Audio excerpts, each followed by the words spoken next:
All right. Paul. Our last question is an Eagles question. Any teams want to trade for Jalen Reagor? Obviously, there's some Eagles fans that want him gone. What would you give up for Jalen Reagor? I mean, this dude is a burner. He can go, and he has been more effective than Denzel Mims. They were in the same draft class. He was a first round pick. Denzel Mims was not. He was a second round pick, and Jalen Reagor has had some flashes, right? 3 touchdown passes in 24 games, 57 receptions for 604 yards. No, he has not become the impact guy that you would expect of a first rounder, but I'd say he's been better than N'Keal Harry. He's been better than Denzel Mims. So I think there's a little something there for him. And here's the thing about him. He's just 22. Now he'll be 23 in January, but he's younger. He's like almost a full 2 years younger than Denzel Mims, who we already talked about. So for him, for me personally, I think there's more there with him than there is with some of the other guys. So for me, Jalen Reagor, I would give a 3rd or 4th round pick for Jalen Reagor. Ooh. I would give a 3rd or 4th round pick for him. I would definitely look at places like, I don't know what exactly is going to happen with guys like Gunnar Olszewski with the Patriots. I can imagine, him, Jalen Reagor being a slot receiver, kick returner kind of a guy. And if you could get him for a little cheaper than normal, and he's, a good option there. I think that the Bears may have some options available if they go with smaller receivers. It's pretty obvious Allen Robinson's not going to be coming back. That's another option there. So there's a few different places that I could see who could be interested in Jalen Reagor, but I definitely think that he has more trade value than Denzel Mims and N'Keal Harry as 2 guys we already talked about. What about you, Paul? I'd give up a half-eaten Snickers bar. Wow. That's about it. Wow. But the fact of the matter is this. We are not saving the Eagles from their own mistake. Remember, we scouted. We sent the boys out there for Jalen Reagor. Do you know who the next pick in that was?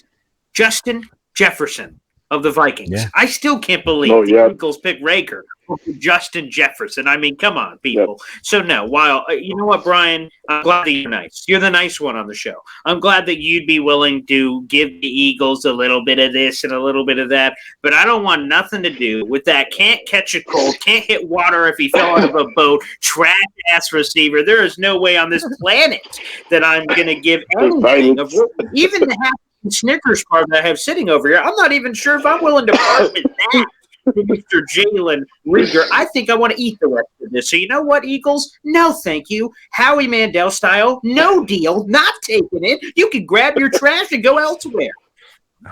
Okay. Oh man, all of that for just Jalen Reagor has not been this bad. But why is it that you were so much more open to Denzel Mims, who has accomplished less than Jalen Reagor? You getting to talk about, he had a bad piece of fruit, and when he ate the fruit, the acidic value of the fruit might have hurt his hands and all this. You want to know what's interesting is the Eagles love their Reagor pick so much that just a year later they spent another first-round pick on a wide receiver, Devontae Smith. Wow, they must really love Reagor. He must have showed them so much in that 12 months that they're like, you know what? Let's dip again. Let's dive back and pull. What the hell does that say? What the hell does that say? They need 2 receivers. I don't know. Mr. Rayner, I'm sorry, Mr. Sanudo. What do you say? Go ahead, Ryan. Bring us. Yeah, I saw a tweet from like a big Eagles account asking like, what would you give up, or what would a team give up for Jalen Reagor? And the first response was Chick-fil-A meal, a little 12-piece chicken with fries. Tough in the building. Maybe mac and cheese on the side. Maybe I like mac and cheese from Chick-fil-A. It's tough. It's tough in here. But yeah, I don't like the player, but it's hard out here for a pimp. And it But really of course, I mean, Zesty Buffalo, Chick-fil-A, Zesty Buffalo sauce right here. I don't understand what the issue is. I mean, the kid he only has 3 dropped passes in his career in 24 games in 100 targets, literally The 100 consistency targets. aspect.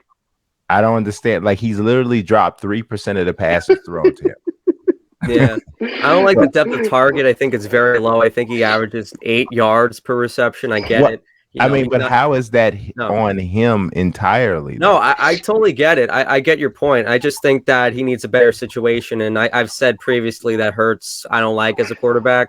So if it were a team like the Packers, let's say they still have Aaron Rodgers next year, or Jordan Love is really good in training camp and they want a receiver, I think Jalen Reagor would be a good option for Green Bay because, yeah, they could very well lose Devontae Adams next year.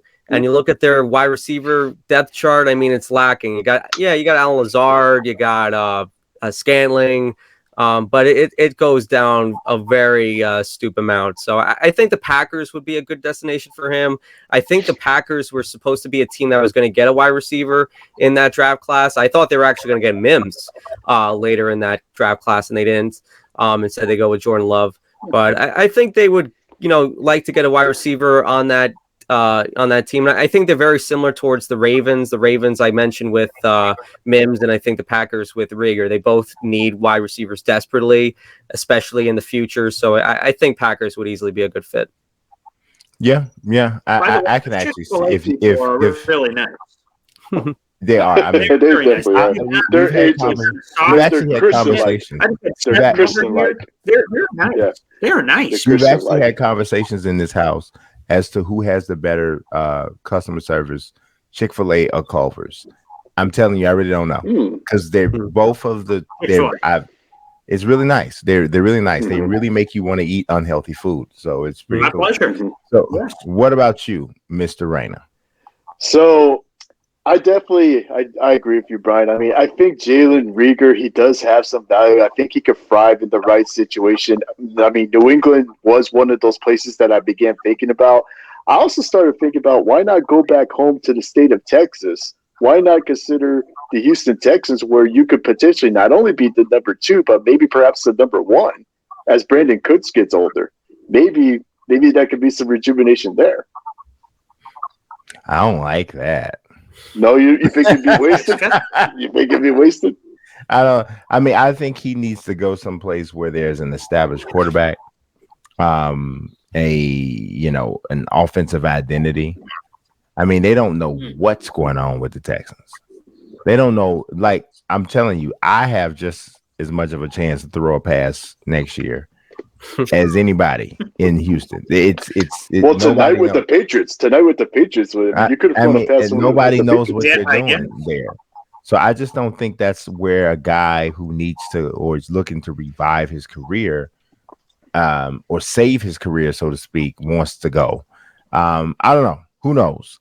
Yeah. But I think, like the Chick-fil-A stuff, I have the same In-N-Out ketchup packets. I have a collection there too. So what are you? I just hit it up this week. The buffalo sauce, the grilled chicken, 12 piece. Like Polynesian sauce. Yeah, Polynesian sauce. Orange Polynesian sauce. Polynesian sauce. Polynesian sauce. I didn't know about it. It sounds like it's going to be even worse for my eating habits than they already are. So I got to get on that Sanudo diet. He looks like he's like 3% body fat. Kalu diet or the Kalu diet. Yeah, I got to get on. I got to get on that. Yeah. Little slim, slim guy. It's called marriage, man. I was 185 pounds when I got married, and I'm 6'5", and I was 185 pounds when I got married. So things went. So need starting shots for Mazika. You already questioned his male pattern baldness and everything else. You got anything else for him? See, if you look here, oh boy, there's no even signs of hair. See, and the reason that's because I started going bald when I was 19. It was like right in here, they're called a cowlick thing. So I grew up in the 90s. So there's a fellow named Michael Jordan that made bald Ian. Michael Well, Jordan. if you were black, if you were white, you were bald. You're like neo-Nazi or something. So you didn't. Oh my God! But I mean, if you're black, you could, or Andre Agassi. you could do it, right? You know, you could get away with it. You know, and so what you do is you wear one hoop earring in the '90s, right? And you looked like the cool. You know, I kind of looked like Mr. Clean. So I would stand with my arms folded a lot, and I had muscles and stuff then too. So it was cool. It was really cool. But now it's a little different. You know, it's a little different. Yeah. But The more you know. I'm just helping. helping. See, you guys are a little younger, so you don't know. But and Ryan pointed that out earlier so rudely. It's very disrespectful. Again, that was the Patriots win. That was so much very disrespectful. Although Brian, I made a D'Angelo reference. I mean, D'Angelo was big in the '90s. He's like an OG. Why do you keep bringing my grandmother up? I'm sorry. Sorry. He keeps bringing my grandmother up. I'm sorry. He just keeps talking about. I don't understand. This is tough stuff. All right, guys. All right. I appreciate everybody watching today, even through Ryan's insults, horrible behavior, all of it. I think this might be my last show, to be honest. None of it just doesn't matter. As always, God bless. Eat Chick-fil-A and Culver's. Peace. Peace.